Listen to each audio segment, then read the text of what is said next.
আসসালামাইকুম গাইজ, এই যে দেখেন নতুন একটা রেসিপি। এই যে এখানে কিছু আটা লইলাম, আপনারা দেখতে থাকুন। আমি করতেছি। এখানে আটা লইলাম, এখানে দিলাম মাছ বাটা, পেঁয়াজ বাটা একসাথে দিলাম।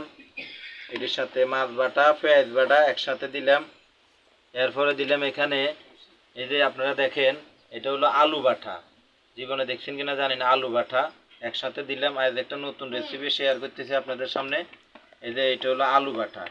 এই যে আলু বাটাগুলো সবগুলো দিয়ে দিলাম। একটা বা দুইটা আলু হলেও আপনাদের চলবে, একটা বা দুইটা আলু দিবেন। এরপরে দিলাম হালকা লবণ, যে পরিমাণ মতো লবণ দিয়ে দিছি। এতটুকু দিলেও চলবে, বেশি লাগবে না। এই যে পরিমাণ মতো লবণ দিয়ে দিলাম, দেখতেছেন লবণ। এই যে লবণ দিয়ে দিলাম, অত বেশি কম বুঝি না। এই যে লবণ দিয়ে দিলাম, যাক। এরপরে দিলাম এখানে একটু মরিচের গুঁড়া। এই যে এটা হলো মরিচের গুঁড়া, পরিমাণ মতো আর কি, বেশি না। এটা হলো মরিচের গুঁড়া দিয়ে দিলাম। এরপরে দিয়ে দিলাম এই যে হলুদের গুঁড়া। এই যে দেখেন, এই যে বেশি না, একটু একটু দিয়ে দিচ্ছি একটু কালারের জন্য। ঝাল বেশি যাতে দরকার নেই, এভাবে দিতেছি। এভাবে এভাবে আপনারা দেখেন। দেখেন বন্ধুরা, কত সুন্দর হয়ে গেছে। এই যে এই যে ভালো করে মিক্সার করতে হইব।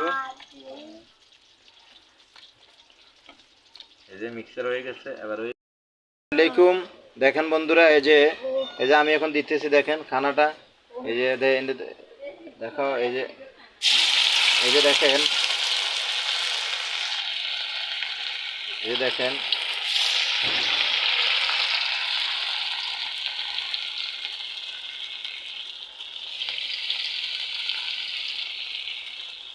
একসাথে দিয়ে দিলেও দিতে পারেন, কোনো সমস্যা নেই।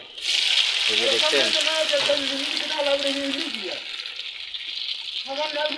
দেখেন বন্ধুরা, এই যে রেসিপিটা দেখেন আপনারা, কি সুস্বাদু। একটা চামিচ চামিচ চামিচ